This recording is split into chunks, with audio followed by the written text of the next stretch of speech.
Hello everyone, আজকে special recipe egg মশালা কারি। তার জন্য এখানে আমি দুটো মাঝারি মাপের পেঁয়াজকে কেটে নিয়েছি। এবার আমি প্যানের মধ্যে 3 টেবিল স্পুনের মতো তেল ভালো করে গরম করে নিয়ে তার মধ্যে সেই পেঁয়াজগুলো ছেড়ে দিচ্ছি। আমি ততক্ষণ পেঁয়াজগুলো নাড়াচাড়া করব যতক্ষণ পেঁয়াজগুলো হালকা লাল লাল করে ভাজা না হয়ে যাচ্ছে। হালকা করে ভাজা হয়ে যাওয়ার পরে আমি এর মধ্যে দিয়ে দিচ্ছি 4টে রসুনের কোয়া আর 1 টুকরো আদা দিয়ে আমি ভালো করে আবার এটাকেও ভেজে নিচ্ছি।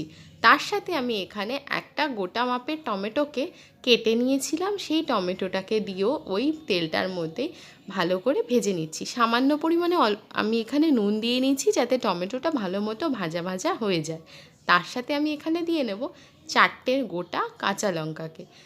এই সবগুলোকে আমি একসাথে খুব ভালো করে নাড়াচাড়া করে ভেজে নেব।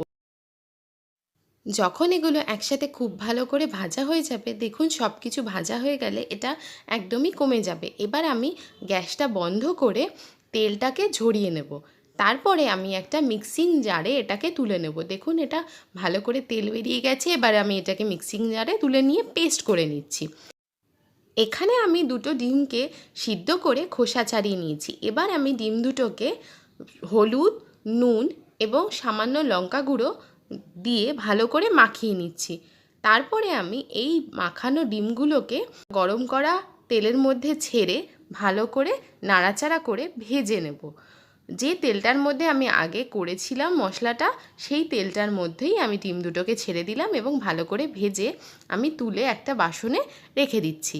এবার ওর মধ্যেই আমি ছেড়ে দিচ্ছি একটা শুকনো লঙ্কা, দুটো এলাচ এবং 2 টুকরো দারচিনি দিয়ে আমি তেলের মধ্যে ভালো করে নাড়াচাড়া করে মিশিয়ে নিচ্ছি। এবার যে মশলাটাকে আমি পেস্ট করে রেখেছিলাম ওই তেলের মধ্যে সেই মশলাটাকে আমি দিয়ে দিচ্ছি। মশলাটাকে দিয়ে আমি নাড়াচাড়া করব। তার সাথে আমি এখানে দিয়ে নিচ্ছি 1/2 টেবিল স্পুনের মতো হলুদ, 1/2 টেবিল স্পুনের মতো জিরে গুঁড়ো, 1/2 টেবিল স্পুনের মতো লঙ্কা গুঁড়ো, 1/2 টেবিল স্পুনের মতো ধনেপাতা গুঁড়ো আর 1/2 টেবিল স্পুনের মতো গরম মশলা গুঁড়ো দিয়ে আমি এটাকে খুব ভালো করে মিশিয়ে নেব মশলা কষানোর জন্য। তার সাথে আমি এখানে দিয়ে নিলাম প্রায় 1 টেবিল স্পুনের মতো লবণ। আপনারা স্বাদ মতো লবণটা মিশিয়ে নেবেন। দিয়ে আমি এবার এটাকে মশলাটাকে ভালো করে মিশিয়ে নাড়াচাড়া করতে থাকবো। আমি ততক্ষণ এটাকে নাড়াচাড়া করব যতক্ষণ না এর থেকে তেল ছাড়তে শুরু করে। এর সাথে আমি সামান্য পরিমাণে জলও দিয়ে নিচ্ছি যাতে মশলাটা কষাতে খুব সুবিধা হয়। দেখুন আমার মশলাটা অনেকটাই কষে এসছে, রঙটাও অনেকটা চেঞ্জ হয়ে গেছে। আমার মশলাটা কষা হয়ে গেছে। এবার আমি এর মধ্যে দিয়ে দেব যে দুটো ডিমকে আমি ভেজে রেখেছিলাম, সেই দুটো ডিমকে দিয়ে আমি ডিমটাকেও মশলাটার সাথে খুব ভালো করে মাখিয়ে নেব। মশলাটার সাথে মাখানোর সময় আমি এখানে ডিমটাকে প্রায় 1 থেকে 1.5 মিনিটের জন্য ওভাবেই রেখে দিয়েছিলাম। ভালো করে মিশে গেলে এবার আমি এখানে খুব সামান্য পরিমাণে জল দিয়ে ডিমটাকে মশলাটাকে একসাথে মিশিয়ে নিচ্ছি।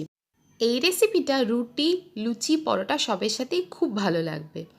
দেখুন আমি 3 থেকে 4 মিনিটের জন্য ওইভাবেই ফুটিয়ে নিয়ে এবার আমি এর ওপর দিয়ে দিচ্ছি সামান্য পরিমাণে কাস্তুরি মেথি আর আমি এখানে মিশিয়ে নিচ্ছি সামান্য পরিমাণে ধনেপাতা কুচি।